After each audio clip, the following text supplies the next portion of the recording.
Hi guys, today we're going to talk about training to failure.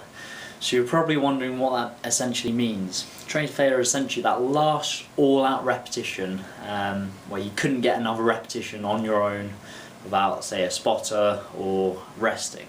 So it's that last all-out rep. We're going to talk about when it may be useful to train to failure, when it's not necessary, how the volume can vary depending on whether you've trained to failure on the prior sets. This is a very important topic.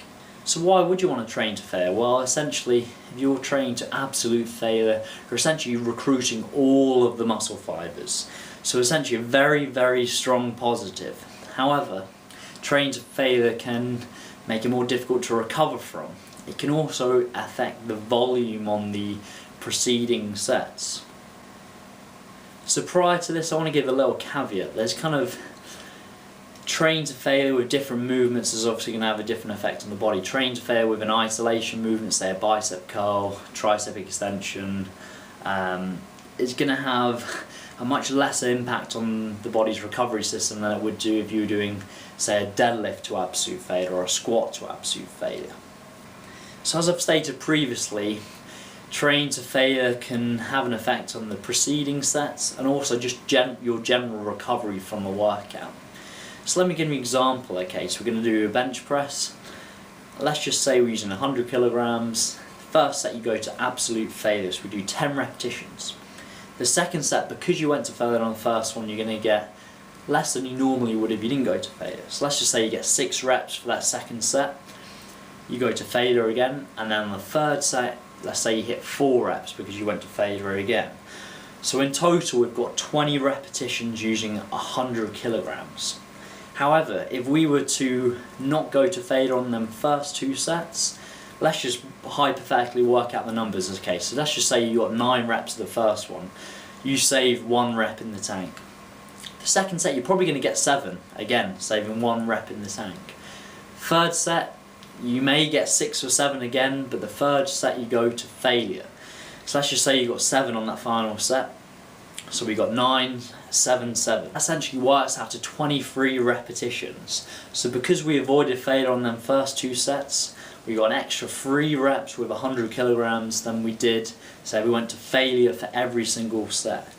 So because volume is probably the biggest determining factor of hypertrophy, it's obviously going to be a more effective method to perhaps avoid failure until the last set of your big compound movements. Like I mentioned previously, training to failure on some of your isolation movements is not going to have the same effect as if you're using on your compound lifts.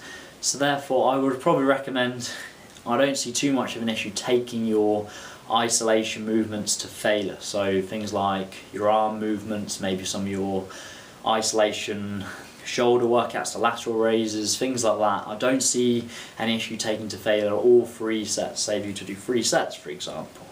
However, as I mentioned previously, train to failure on every single set on your big compound movements can be counterproductive. So just to clarify, conclude, in my opinion, if you're going to use failure, it should be the final set on all of your compound movements, your big heavy lifts, your squat, bench press, deadlift, overhead press.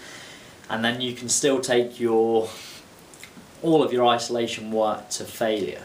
So this, to be fair, this is probably one of the biggest improvement to my training personally. I know kind of, as everyone does, their first kind of 1-2 years of training tends to be kind of balls to the wall, absolute failure on every single set. And because you're a beginner, you can make progress doing that. However, as you get more and more advanced, by having more of an effective training method in terms of training smarter, not necessarily harder, you'll be absolutely amazed the strength progress you can make over the preceding weeks by not going to failure on every single set, holding that to the last set of each compound movements, and therefore you'll get progressively stronger on those key lifts significantly quicker than if you were just going to failure every single set on the big lifts. So I hope you found this useful. If you did, please like the video, subscribe to the channel because I've got lots more videos coming. Have a good day. Thank you very much.